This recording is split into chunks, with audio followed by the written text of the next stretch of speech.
یہ ذرا فرمائیے گا کہ اسٹیٹس کیا ہے اس وقت. پاکستانیوں کی تعداد کے حوالے سے بھی مختلف ڈیٹیل سامنے آ رہی تھیں. حادثہ کیسے رونما ہوا اس سے متعلق بھی ہمیں بتائیے گا. جی شکریہ.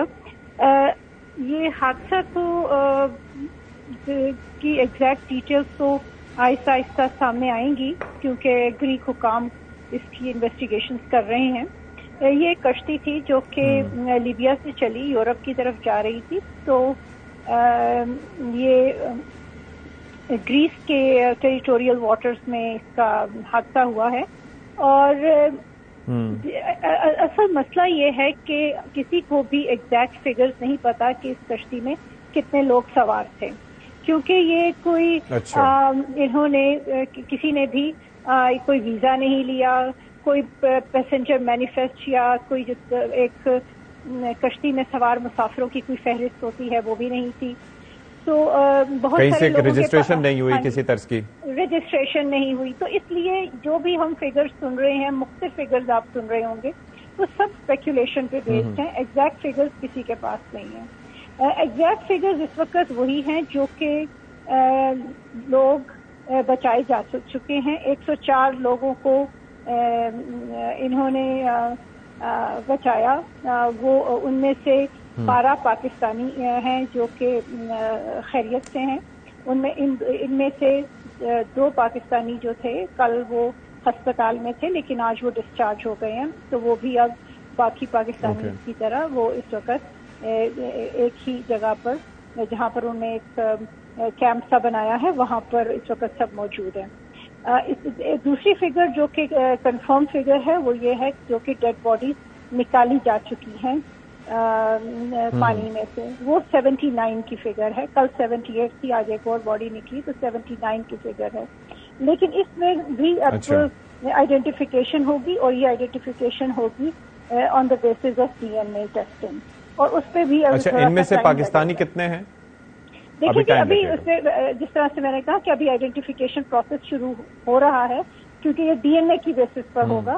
تو اب ہم نے ایک ہماری ایمبیسی نے اور وزارت خارجہ نے ایک درخواست کی ہے ان لوگوں سے جو سمجھتے ہیں کہ ان کے عزیز اس کشتی میں سوار تھے.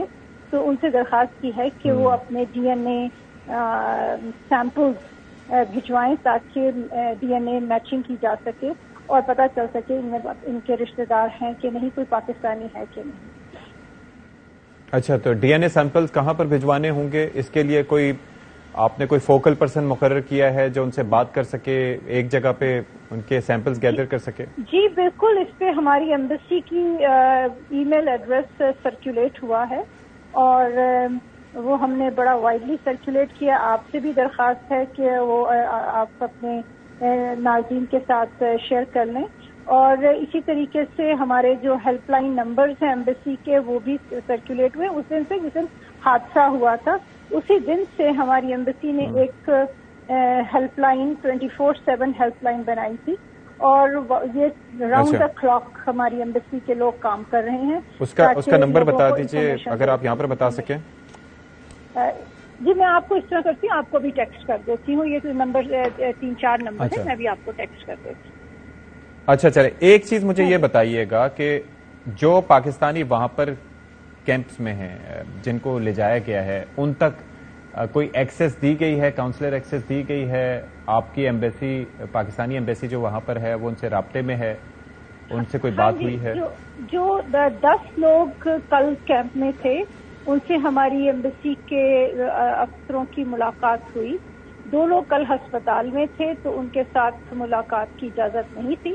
اب کیونکہ وہ ڈسچارج ہو چکے ہیں تو ہماری ایمبیسی نے درخواست کی ہے تو ہم امید کرتے ہیں کہ جلدی ان کے ساتھ بھی ملاقات ہو جائے گی.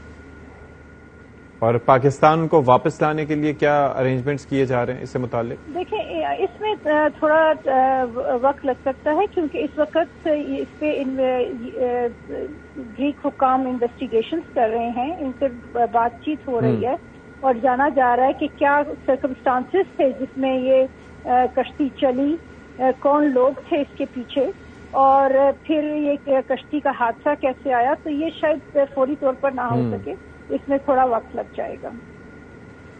اور جو گریک کے جو یونان کے کوسٹ گارڈز ہیں جو ان پہ اوپر الزام لگائے جا رہے ہیں کہ ان کی نیگلیجنس کی وجہ سے یا مجرمانہ غفلت کی وجہ سے کشتی ڈوبی، کیونکہ 2 گھنٹے 3 گھنٹے وہاں پر کشتی تھی، پھر کوسٹ گارڈ نے قریب آنے کی کوشش کی، اور پھر جو یونائٹڈ نیشنز کا اس سے متعلق یہ بیان سامنے آ چکا ہے کہ تقریباً گزشتہ سال میں 540 ایسے واقعات ہوئے ہیں جس میں انہوں نے کشتیوں کو واپس بھیجا ہے.